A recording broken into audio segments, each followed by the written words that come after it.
Hi, I'm Adrienne Pasquarelli, Special Projects Editor and Senior Reporter at AdAge, and welcome to another edition of the Marketer's Brief podcast, our weekly discussion about marketing news and trends that have the industry buzzing. Amid the ongoing opioid epidemic, one brand is stepping in with a mission to make partying and drug use safer. Overdrive Defense, which comes from the entrepreneurs behind acne patch brand Starface and contraceptive pill brand Julie, sells drug test kits and other drug safety tools. Today, we'll be talking with Ryan Weaver, Creative Director of Overdrive. He'll discuss the marketing behind the company and how new retail relationships with CVS are helping with growth by removing stigma and increasing accessibility. Now, here's my conversation with Ryan.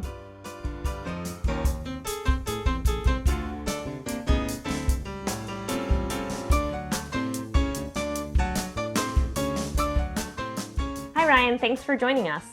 Yeah, great to be here. So let's start with talking about what Overdrive Defense is. Can you tell us a bit about when and why the company was founded and what you guys are selling? Yeah, Overdrive is about a year and a half old, and it was founded by a guy named Brian Bordanic, who has a pretty proven track record of identifying high stigma verticals for CPG products, looking at that space, taking best-in-class products, and then reskinning them and branding them in a way that feels accessible, shame-free, and like people, especially young people, can use these things without feeling like shit about themselves for using it.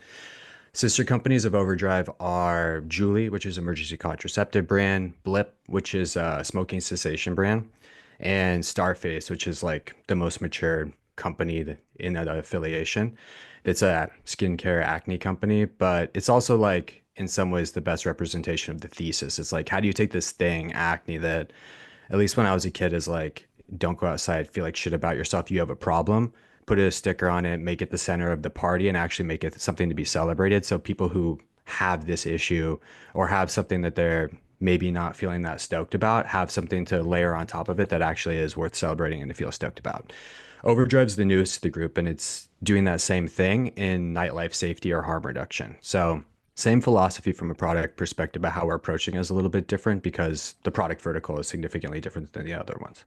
So it feels like it's about taboo breaking brands, and kind of maybe you can talk a little more about what you guys are selling and who your target customer is for Overdrive Yeah, specifically. yeah, for sure. So again, in approaching things differently, like Overdrive is selling fentanyl testing strips. So someone who's like trying to do a pill or powder can test it to make sure there's not fentanyl in it and they don't have like the fucking worst experience of their life.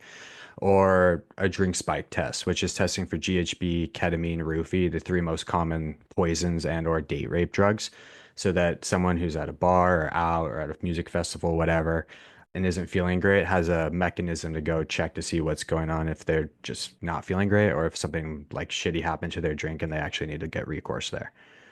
So it's Um, home testing as well as testing when you're out at a party or a public place. for sure. I think like here, if someone's partying at their house, they get home test, right? Or at an apartment or whatever house party. The reality is like the majority of times people are like getting lit or doing drugs. It's like they're out and about, or they're like, again, at their house and having a good time. So like a lot of how the brand's approaching this stuff is trying to skin these things in a way that aren't sterile or narky or off-putting. So if you are out in public and you want to pull this thing out, it's like not going to be like a, whoa, what the heck's going on here? Someone's doing a science experiment, and it's a lot more of like organic and native to the party experience. So the testing kits come in like essentially like cigarette packs that have been like reskinned to have obviously like our branding on them and like diamond tread on them and like a fun colorways. And a lot of what we try to do from a packaging and branding perspective is pull on existing ethoses that have relationship to party and excitement and high thrill experiences so that when these products come out, they signal like accessibility and empowerment on like this journey you're about to go on and not things that signal like mortality or medical or scary. Because a lot of what we realize is like, when someone's trying to have a good time, they're trying to avoid those thoughts, right? They're not, you're trying to escape like feelings of mortality and fear. And if you have a product that's like doubling down on that language when you're looking at it, the chances that someone's going to interact with it in a high stakes environment or like a social environment where there's like signaling going on like crazy really goes down. So we wanted to have one that signaled expertise, awareness, comfort by using signals native to partying and extreme sports and other like cool music, other places where thrill and danger intersect similar to like partying or hard drug use. So that people would be comfortable pulling it out in places otherwise like they might be afraid to pull out like a scientific-y looking testing kit that's white and says don't do drugs on it. So the packaging is really making it more approachable, and that comes down to the marketing that you're doing as well. Yeah, I think we put a lot of time and thought into the packaging to try to do something different in the space to test the thesis around like approaching this like a lifestyle brand that feels like an empowering product and not maybe like a scary one. And the marketing is similar. Like we have a lot of challenges in how we market the product based off of the platforms we want to sell on, right? This is not something that's super prolific at retailers right now. We're very fortunate to be at CVS, but this space is high stigma, right? And there's a lot of confusion between like what drug paraphernalia is and what a safety tool is. And a lot of what we're doing is leading by example and like fronting the charge on like these are safety tools that need to be made available to protect people, not paraphernalia that's going to encourage people to do drugs. Something we talk about a lot is like the decision to do these things is made way before the safety tool is considered most of the time. You think about sex, like someone's going to decide to have sex because of peer pressure, the feelings of love, where they're at in their life, what they want to experience. Whether or not they're going to use contraceptive is usually considered after they make that decision, right? That's how we look at, especially the fentanyl testing product. It's not something that's like, the existence of a fire extinguisher doesn't make someone light a fire. It like hopefully puts one out once it happens, right? But yeah, the majority of last year was focused on this like lifestyle community building content, right? We worked with a ton of influencers and content creators and people across verticals that we thought shared common ground with the verticals we're in, which is like nightlife and partying. So it was like UFC fighters, skaters, DJs, comedians, cool people that are in like high energy release sports or activities, right? We did originals on YouTube. We just released this cool doc called The Plug by a guy named Sam Hayes that looks at like how fentanyl actually gets into like the illegal drug stream in Miami. But it was great for building audience and building community early. We got like 100,000 followers on Instagram in less than a year, which was like a big milestone for us. Got the two SKUs launched, and we stepped back and said like, hey, we've done a really good job at building community. People are fucking with the brand. They like what we're up to. But at this point, we really want to focus on supporting sales channels. So the majority of the shift in marketing this year has gone from, hey, let's like just do things to prove we have a shared value system with the consumers that need to trust us, and starting pivoting a little bit more to like people don't really even know about these tools or how the fuck they work or what the value that they can bring. And a lot more of it's like a stat and a picture of the product and trying to get it in people's hands at the right time at the right place to try to do more traditional CPG advertising and help support education and awareness of the product in a little bit more of a granular way since so much community has already been built. Yeah, it feels like the pivoting to education is really key since a lot of people don't know what it is or what it could be used for. It's also like the first year was really challenging too because like whether it's Amazon or Instagram or TikTok, we have to be really careful about what we say or what we can't say about these products. Words like fentanyl, overdose, date rape are like you can't boost a post that has that shit on it. And these things are really core to either what we're trying to protect people from or what the products actually do. Over the last year, we've learned a lot how to navigate those no-fly zones and how to work with the platforms to do things that they feel comfortable with and also like get safety tools in people's hands in a way that they feel cool about. And we're leading the charge a lot and like learning by doing and the dialogues we have with these people, whether it's Amazon or TikTok or Instagram. So now that we've learned so much and been able to leverage the lifestyle content, which was able to just have the brand appear in a cool place in front of the right people to build audience, we now have a lot more education and understanding of what is cool at the platforms to focus in on the more like sales channel, product driven advertising too. So everything kind of worked out well timing wise. Yeah, you mentioned a documentary, which seems like an education play as well. Can you talk a little bit about that and what reception was like? For sure. So the dude who made his name Sam Hayes. He's based in Miami. He's was an addict. He's recovered now. Met him through Brian Bordanic, Overdrive's founder, has a partner who he did the rest of the brands with named Julie Schott. She's an advisor in Overdrive, but not a co-founder. to the same degree she is in other companies, but super smart, really dynamic, really well connected. She had introduced me to Sam, who was like a mutual friend, just to have like a general meeting and chat. I had had an interest in looking at, because I didn't, I honestly didn't even know how fentanyl gets into drugs. It's like this very boogeyman thing that's like, to be scared of it, but you don't really know what it looks like. It's just lurking in the shadows and it's dangerous, right? That's essentially what you know. So it was like, if we could send somebody to actually go shine a light on this and look into it and try to figure out, get it out of the gray area and have a real conversation around how this is happening, it could be really cool and interesting, right? It's a short doc, but the reality is it's like a YouTube video. We made it for YouTube where people can watch it for free, and it's designed to just be like a good piece of digital content. And it came back great. It's like 15 minutes long. He like interacts with everybody from like influencers that are doing like drug testing videos to recovery centers to drug dealers. And you see shit that's like really startling. Like, yeah, a dude is like blending up like a mixture of pills and like a Vitamix, right? And it's like you take a step back and it's like, wow, that's not definitely not clean. And like, well, the remnants of whatever is in that, it could be going back to who knows, right? And it starts to unpack, at least like in a visual way, these things that get a lot of like abstract representation. And it was fun to make, and really, really proud of the work that Sam did. And for us, it's like we're still a young company, so this stuff is all piloting. It's like we have an instinct for something. We think it's going to be interesting. It's going to add value to some people's lives, whether it's someone looking for recovery or somebody who's trying to understand what's going on. And the hope is it will save at least like one person's life, the ability to like release this content. And if it does really well and people fuck with it, we'll do more. And if not, keep it moving. I think like as far as engagement goes per view, that video has done really, really well. And a lot of people are using it as like a forum to talk about their own relationship with recovery or what they've seen in like drug or drug adjacent spaces, which has been really meaningful. But like, does it have the reach of like a kid doing a hilarious prank video?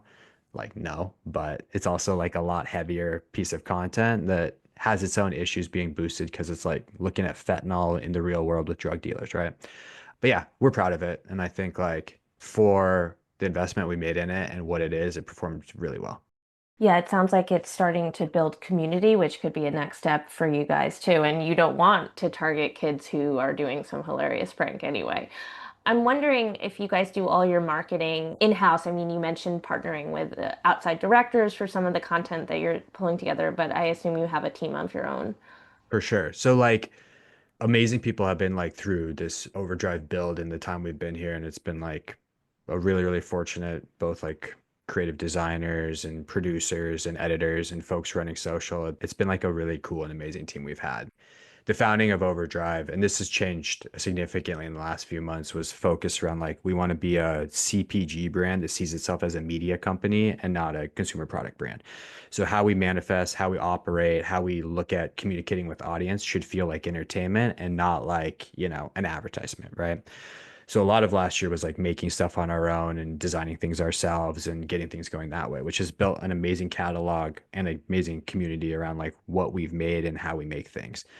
Even early when from like even a consumer product standpoint, when we were meeting with agencies, like we did the meetings, and I think like this vertical is really fucking scary to people. And not a lot of people shared the vision for what we wanted to do with it. And you could tell that we weren't going to get the level of like fearlessness that we wanted to move into this with, and an approach that is really different because like the only safe narrative with a lot of this stuff is like don't get fucked up, don't do drugs.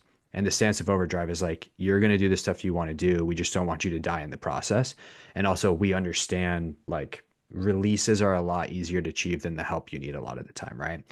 And when you're looking for whatever that extreme form of release is, like we want you to have the tools to stay safe until you get to the point where maybe you don't want to do that anymore, or you're on the other side of it, which is for whatever reason, societally, we're not at a place where like that's a default social norm conversation to have, right? So you start talking about agencies and their other clients, and there's a lot of fear around leading a conversation with understanding and like trying to talk to a user versus trying to talk to a user with only one message, which is like stop what you're doing, right? Fundamentally, we thought like we'll lose everybody if like we're trying to talk to someone about to get fucked up and our first message is like don't do drugs, we're going to lose that person off a rip, right? One of the ways we try to talk to people about it on calls early and still is like if a UFC MMA fighter is about to get in the ring, like that guy knows he's about to get fucked up. If you come out and be like, "Hey, don't fight, it's dangerous," it's like, yeah, no shit, they know that, right? We got to be like, hey, we get it. We're going to watch the pay-per-view. We're going to watch the highlights on TikTok. But if you wear this mouth guard, you might not suffer serious brain damage. And that like mouth guard is like a medical component designed to keep them safe. And what I fundamentally believe is if you skin that mouth guard to be like chrome or monster teeth or grills or like in some way empowering and speaking their language and giving them a reason to use it and take it on their journey they feel good about, the chances that they use it and interact with it go way up, right? It was challenging for agencies to think about things that way, right? Which at the same time, like we're building an internal team. We like the people that are here. We're taking drafts at this stuff and we're like, fuck it, we're just going to do it ourselves. And that just turned into a whole system of we're the agency. We're the people that know how we want to do this better than anybody else. So we're just going to do it. Have you considered any traditional channels yet, like TV? And are there certain regulations around how you can advertise the product as there would be for other healthcare and wellness related products, or even like alcohol, with regulations around that, because it seems like a similar category? For sure. So we've done a lot of out of home. We did wheat paste, we did like trucks, and we did like billboards, right? Similar with TV, and like we haven't done linear TV, but we've done like the AVODs, like Tubi, Pluto, and those guys, right? And essentially, what's great about those is like the creative gets approved one time at the beginning, and then it's just up. And there's like a hand holding process that's pretty deliberate and clear in those processes because, like, someone owns that real estate, they want to see it before it goes up, and they're aware of it, and then it's up. It's different from social where like you just fucking post the thing and put money against it. And then over the course of time, awareness, AI flagging it, people's comments can start to influence what the comfort level for the platform is on that specific piece of creative, right?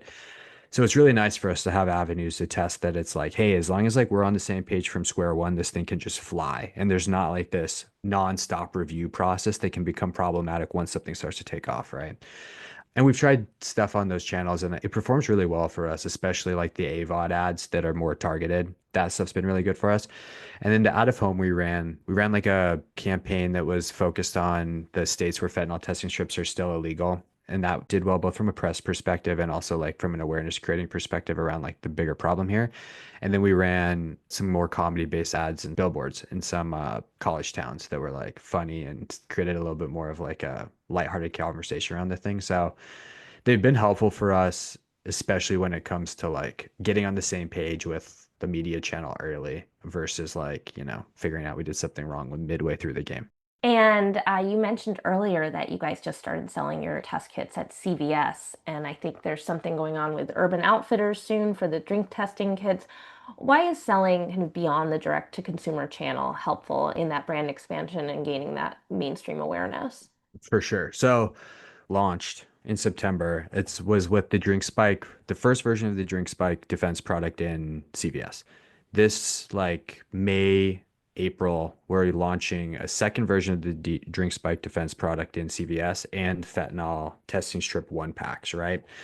I think there's like two reasons why we think that's really important. One is in new markets and new product categories, like a co-sign from like a real player that's been around and vetted things in like a meaningful way goes a long way for consumers, right? It's no longer like anybody can put some shit on the internet, right? But when it's at a retailer, there's a feeling of confidence and trust that goes, and especially this is like a safety product to save your life. So like there's as much weight as we can put behind that, the better, right? The second thing is interesting, right? Like let's say like you're going to the beach and you're like packing and getting ready. It's a lot of time that moment when you realize like, oh, we're out of sunscreen. And then now you're leaving to the beach and you got to go pick up sunscreen, right? And there's like this thing that's happening right there where like that's a safety product that like you're going to have a good time and you realize you are not equipped to have a good time because you don't have a good safety product. It's not that different from a drink spike defense product and a fentanyl testing strip, right? It's like you're packing to go to the festival or out that night or on a trip, right? And you're going through the list of shit in your bag or in your purse or in your car and you're like, fuck, I don't have X, right? The immediacy that a retailer like that provides for people that are leaving and like need that toolkit finished off is really meaningful. Yeah, sure, we're on GoPuff and they can do 30-minute delivery, but there's a different logic system with consumers around stopping at a retailer to grab things.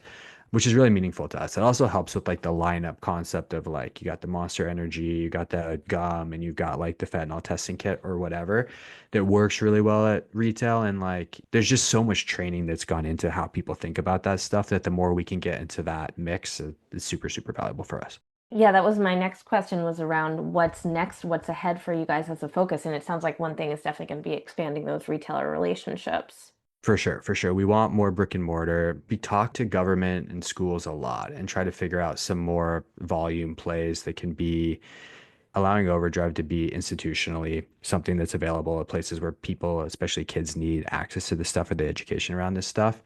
And then maximizing the sales channels we're in right now. We got two products on the market that we feel good about, but the other reality is that there's not a lot of pressure and competition to make these products better. So not only are we trying to maximize the sales channels we're in right now and like add more to them so that we're having like an ever presence for people who need these things, we're looking at the products and constantly figuring out like how do we roll the money we're making into making these things better, right? Like we want the drink spike test to be just as effective as it is with even easier ability to casualize use. Fentanyl testing strip, same situation where like we're working with the best in the market and the most thorough test period. But we want to make them better at the same time that we want to increase access to them. And I think that's just the focus of the company right now as we like really push through the rest of this year on these SKUs and how to like bring the best thing to people and make it as convenient as possible for them to not only get them, but use them. Well, we're out of time. Ryan, thank you so much for joining us. Of course. Thank you.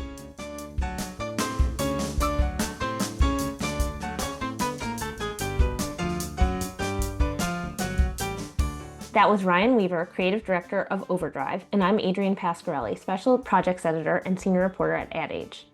I'd like to thank our producer, Lauren Chiardio, and invite you to subscribe to the Marketer's Brief podcast on your favorite player. We promise to keep it brief, or at least short enough for your morning coffee. Thanks for tuning in. Marketer's Brief listeners get $40 off an adage.com subscription. Sharpen your marketing edge and visit adage.com/brief for your discount.